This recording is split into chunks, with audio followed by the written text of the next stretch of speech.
People who can't merge, they drive us crazy. So what we're going to do in this video is look at how to merge and what the rules are, and hopefully make it a little easier for you. Why is it that people have so much trouble merging? Mostly because they're not confident with their driving, or they just don't simply understand the process.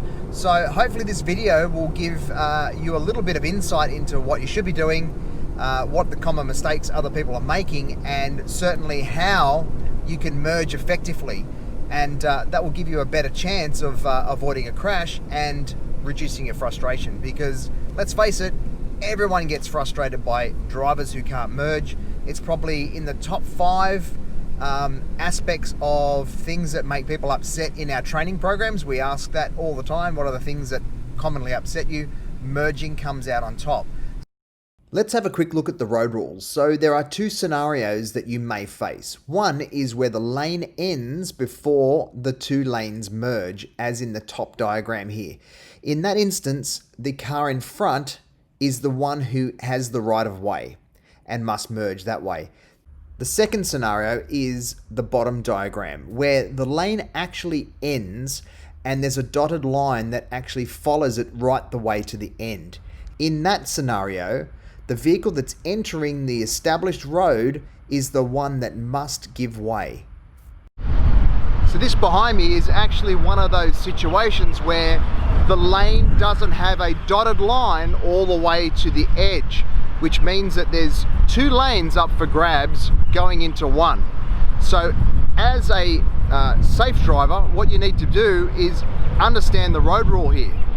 Whichever vehicle in this scenario is ahead is the vehicle that has the right of way. So 2 vehicles are right next to each other. Whichever vehicle is actually edged ahead in this scenario has the right of way, and the other vehicle must yield to give them the space to get into that lane the nice way.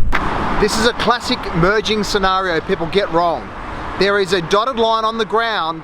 That means you must give way to the traffic that you're merging into. Most people get this wrong, and unfortunately people in the lane that people are merging into often get it wrong too. They stop, which holds traffic up and also causes accidents. So if you're the person who's merging and there's a dotted line, you're the one who has to give way. So merging into another lane is no different to changing lanes. In fact, it's the same kind of principle. You're not going to go change lanes or merge if there's a vehicle right next to you. So you need to actually speed up or reduce your speed to slot into the right position in the lane that you're going to be driving to. So if you are the person who is merging and you're in one of those lanes where you have to give way to the other traffic, you need to find a position that you can slot into without causing any disruption to that party. So that means you might have to judge where the traffic's coming and actually speed up or reduce your speed to be able to get into that.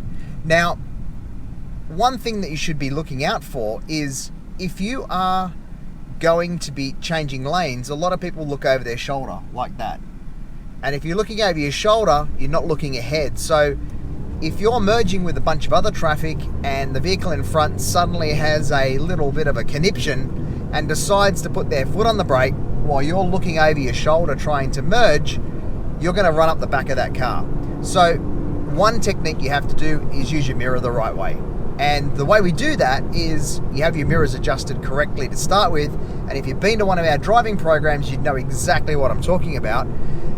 Once the mirror's adjusted properly, you can do a couple of different things. You can actually turn your head like this to actually get a better view of what's in your mirror.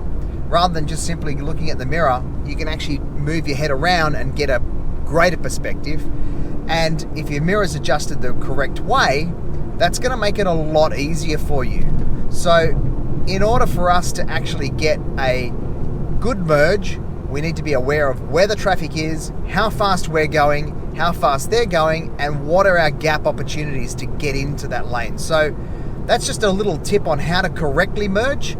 And certainly there are different types of merging opportunities that arise in that regard. So if you're merging onto a freeway, for instance, you've got to get up to the speed of the vehicles that will likely be on that freeway in order to do that safely and effectively. Always remember, don't merge unless you are actually going to be able to do that without causing another person to have to move, brake, or swerve out of your way, particularly if you're in that situation where you have the dotted line where you have to give way to the traffic that you're merging into. That's a very important aspect to keep in mind. Well, there you have it. Hopefully that's given you some insight into how you should be using the merge lanes and what the difference between the two of them are. Hopefully this video will shed some light on that and it'll improve your chances of being safe on our roads. Don't forget to subscribe to the channel and also like the video. Cheers.